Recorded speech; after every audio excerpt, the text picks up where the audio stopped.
mamelombelona fanahy ny fahasoavanao izay indray anarakay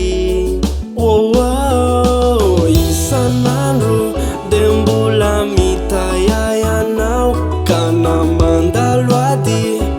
de tsy atahotrao isan'andro mivavaka hoay anao ka ataoko fady ny tsy sotranao rirana ihany Andriamanitra maminaye nanomezanao zanakao mahalalana ny fanjakany mandraky izay antenaiko mba tehirizo ao zahay ao ambalana Efanao ao fanandray anao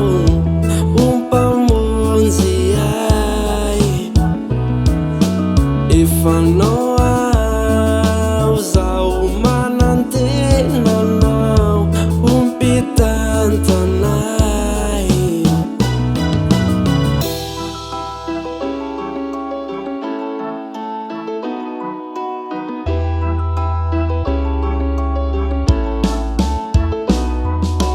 Jesosy reriane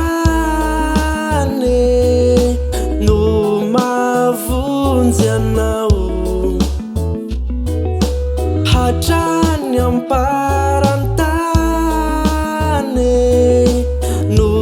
itoriny zany yeyeny rany any famelana elokao io tsy vaziva